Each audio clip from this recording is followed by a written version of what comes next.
A obra da cruz, capítulo 3, libertos do pecado. Romanos 6,18. E uma vez, libertados do pecado, fostes feitos servos da justiça. Uma vez que entendemos que temos uma nova natureza, precisamos entender que o fruto dessa mudança é que não somos mais escravos do pecado. O homem sem Deus, até mesmo o cristão que não nasceu de novo, é escravo do pecado. Escravidão nos fala de alguém que não é dono de si mesmo, que não tem vontade própria e que é dominado por outro. A verdadeira liberdade é ter o direito de escolher. Mas muitos vivem uma falsa liberdade, acham que são livres, pois estão fazendo o que querem, enquanto, na verdade, estão sendo manipulados por sua natureza caída, escrava do pecado. Uma vez libertos dessa natureza decadente pela obra da cruz, recebemos de volta nosso verdadeiro livre-arbítrio e podemos escolher.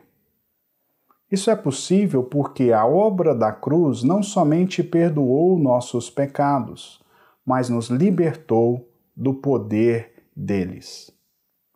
Como filhos de Deus, participantes de sua natureza divina, escolhemos dizer não ao pecado e sim para as coisas de Deus. Evidentemente, que continuaremos a ser tentados, pois nosso corpo ainda não foi transformado, glorificado. Até mesmo Jesus foi tentado.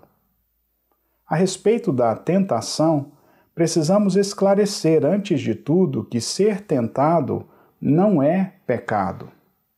Infelizmente, muitos se deixam levar pelo pecado porque são convencidos de que, quando sentem a tentação, então já pecaram diante de Deus.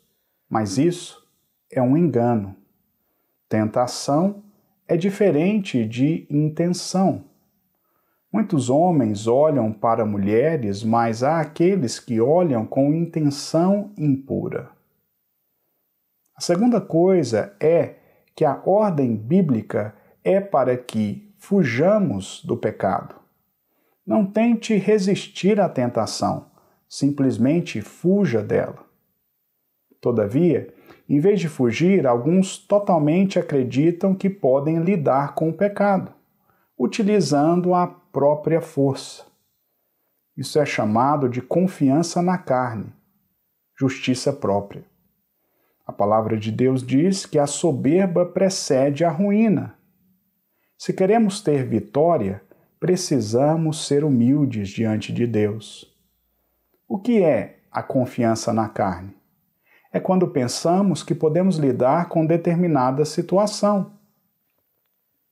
Alguém pode beijar uma moça e cair, mas eu posso lidar com isso. Outro pode assistir a certos filmes e cair, mas eu posso lidar com isso. Ainda outro pode conversar certos assuntos e cair no pecado, mas eu posso lidar com isso. Quando confiamos na carne, inevitavelmente caímos no pecado. Tenha cuidado com o pecado, pois ele sempre vem acompanhado de consequências.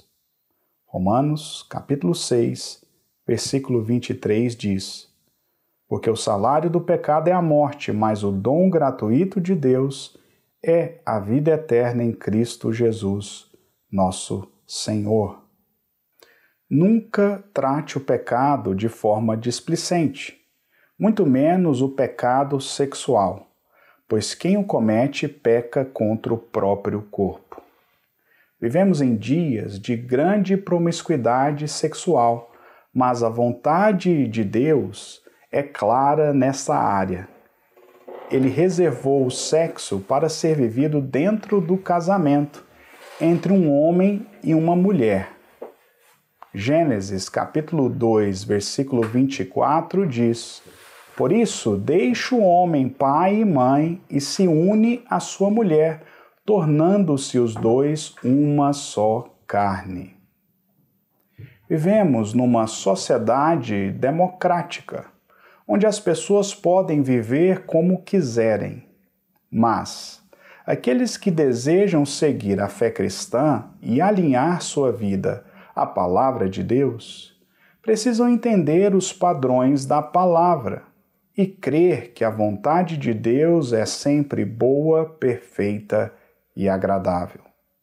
O fato é que, como cristãos nascidos de novo, será impossível não alinhar nossa vida ao padrão da palavra, pois nossa nova natureza sentirá angústia e culpa diante do pecado. Alguns serão libertos de determinados pecados ou determinados vícios instantaneamente. Outros passarão por um processo mais longo. Se você se encaixa nesse segundo, não seja dominado pela culpa e pela acusação. A Bíblia diz que não devemos pecar. Contudo, se pecarmos, temos um advogado diante de Deus, Jesus Cristo, o justo.